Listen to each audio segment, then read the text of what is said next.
Mirror, mirror, what do you see? My love for Walid is the only thing I see. In a world where looks are everything, these words hold so much truth. Walid, who was the epitome of handsomeness, was deeply loved by everyone around him. Meanwhile, I, Mirna, was considered the complete opposite. But it was my heart that knew the real value of love, not anyone else's eyes. Our love story started when I was 22 and studying at Cairo University. He was a year older than me and had just graduated from the Faculty of Commerce. Our paths crossed at the university clinic. When I saw him for the first time, my heart skipped a beat. Despite being a regular guy, he carried himself like a prince and had an undeniable charm about him. I couldn't help but notice how his eyes twinkled with kindness and how a dimple appeared on one side of his face when he smiled. In an instant, I knew he was the one for me. Fast forward a bit. We were sitting together at the Al-Azhar Park overlooking the iconic Ramses Hotel. As we enjoyed a cup of kava, I decided to express my feelings to him. I told him, "Walid, I really like you. You have all the qualities I admire in a partner." To my surprise, he replied, "I like you too, Mirna. You're smart, beautiful, and funny." It was music to my ears. However, our moment was interrupted by the arrival of his friend Amr, who couldn't stop teasing us. He kept saying things like, "Oh, so this is the girl you've been seeing. You finally let me introduce you to her." But little did we know that Amr's playful jabs would soon turn into serious concerns for our relationship. The days that followed were filled with joy as Walid and I got to know each other better. We explored the bustling streets of Cairo, strolled along the banks of the Nile, and shared countless cups of tea at traditional Egyptian cafes. Each moment with him felt like a scene from one of my favorite romantic movies. But then reality hit. Walid confessed something that shook me to my core. He revealed that he had a serious car accident a few years back that left him paralyzed from the waist down. It was a truth he had been hiding, fearing it would change the way I saw him. When he told me this, my heart sank. It was a devastating blow that threatened to tear us apart. Despite the physical challenges he faced, Walid had never let his disability define him. He was strong, determined, and optimistic, always looking for ways to improve his condition. His positive attitude was evident in the way he interacted with others. He never complained or felt sorry for himself. Instead, he was quick to lend a helping hand to anyone in need. Although I was taken aback by his revelation, my feelings for Walid didn't change. If anything, it made me admire him even more. I realized that true love wasn't about physical perfection. It was about accepting someone for who they were, flaws and all. As the weeks went by, our bond grew stronger. I fell deeply in love with Walid, not despite his disability, but because of the amazing person he was. He was kind, caring, and had a sense of humor that could make me laugh until my stomach hurt. We shared our dreams, fears, and hopes for the future, and he listened with a patient ear to every word I said. During a quiet evening at home, I confessed to my mother that I was in love with Walid.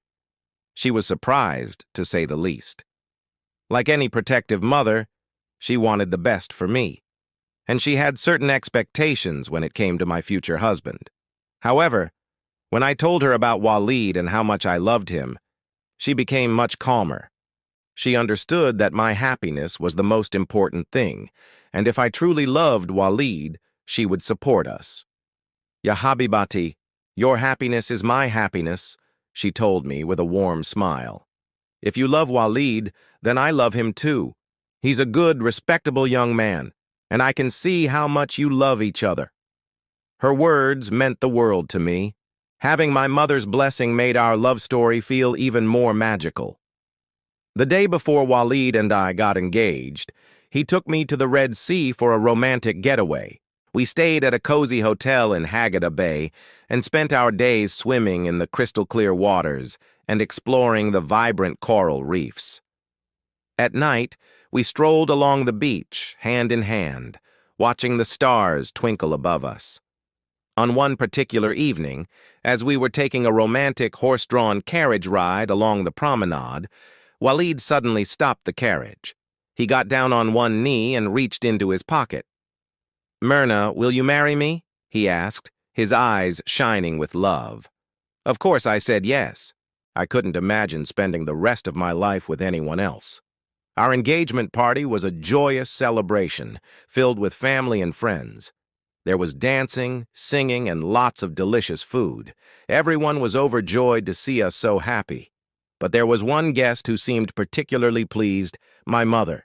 She had always dreamed of seeing me settle down with someone I loved, and now that dream had come true.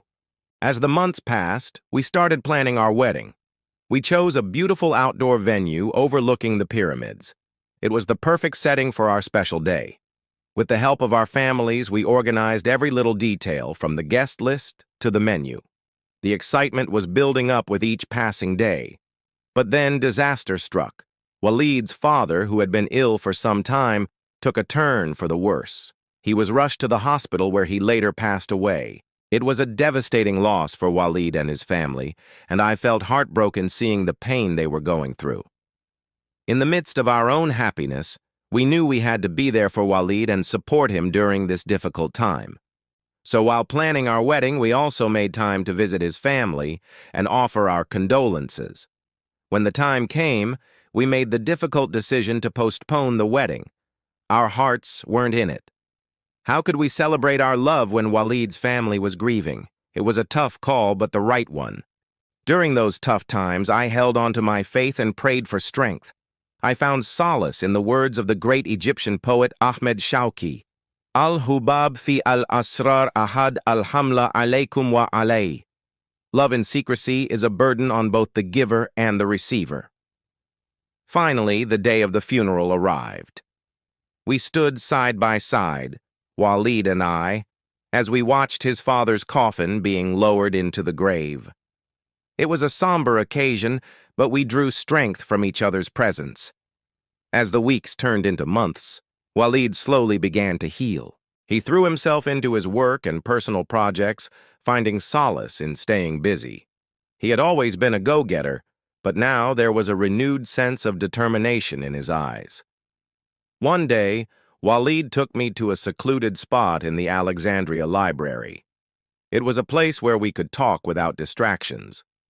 "Mirna," he said, his voice heavy with emotion, "I want to apologize for postponing our wedding and causing you any distress. I know how much you were looking forward to it, and I'm sorry for the delay." I reached out and took his hand. "Walid, please don't apologize. I know this must have been incredibly difficult for you. Your father was a great man, and I can only imagine the pain you're going through. The wedding can wait. Your well-being and happiness are more important to me than any ceremony." He looked at me, his eyes filled with gratitude. "Thank you, Mirna. You're an amazing woman, and I am so lucky to have you by my side. I promise you, once we're through this, we'll plan the wedding of your dreams." And that's exactly what we did. A year after postponing our wedding, we finally tied the knot in a beautiful ceremony that was even more special because of everything we had been through. The joy in my heart knew no bounds. Standing at the altar, looking into Walid's eyes, I knew I had found my soulmate. As we exchanged our vows, I couldn't help but think about how far we had come. There had been times when the odds seemed stacked against us, but our love had been the driving force that pushed us through the tough times. Now, as I looked at the smiling faces of our guests and the love-filled eyes of my husband, I realized that our journey together had just begun. We had proved that love could conquer all, and I couldn't wait to see what the future had in store for us.